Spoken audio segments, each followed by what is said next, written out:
فيديو النهاردة بقى لكل اللي بيحبوا القراية أو اللي بيذاكروا وعايزين ينظموا الكتب والكشاكيل بتاعتهم بحاجات كيوت. هنعمل بوك ماركس أو فواصل للكتب، شكلها حلو قوي ومميز وكمان سهلة جدا وبتتعمل من أدوات بسيطة. تعالوا نشوف هنعملهم ازاي. في الفكرة دي هنرسم على ورق ملون عادي أو ورق كانسون أو ورق مقوى. هرسم الرسمة بالمقاس اللي أنا عايزاه. أنا تقريبا رسمتها طولها 10 سنتي، ولما نرسم هنفرغ الرسمة. هبدأ أحددها بقى بلون أسود، وبعدين هقص كده من عند الإيدين لحد بدايتها. عملت شكل تاني كده بنفس الخطوات، وبعدين هنستخدمه بالطريقة دي على الصفحة اللي وقفنا عندها، وشكلهم تحفة قوي. هنا بقى استخدمت ورقة مربعة بأي مقاس، وهطبقها مثلثين كده على بعض، والجوانب دي هطبقها على النص بالشكل ده.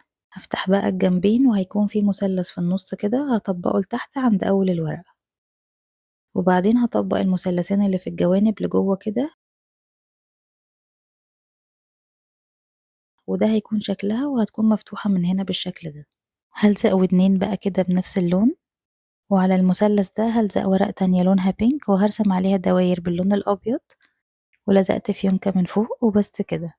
عملت بقى واحدة تانية للولاد باللون الأحمر، وبنحطهم كده على الورقة من فوق وشكلهم بيبقى كيوت قوي.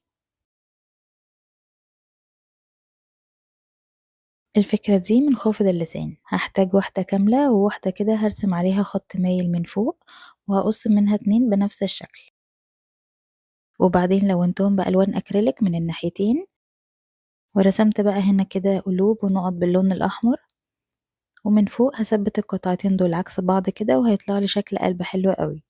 ممكن نستبدل القلب ده بقى ونلزق أي صورة أو لعبة صغيرة وهيبقى شكلها قمر قوي برضه. في الفكرة دي بقى هستخدم نص خافض اللسان كده، ومن الناحية المستقيمة هرسم مثلث وهقص الزيادة، وبعدين هحدد نقطتين كده فوق بعض وأعمل عندها فتحات بالمقص، وبعدين هلون القلم الصغير ده بأي ألوان.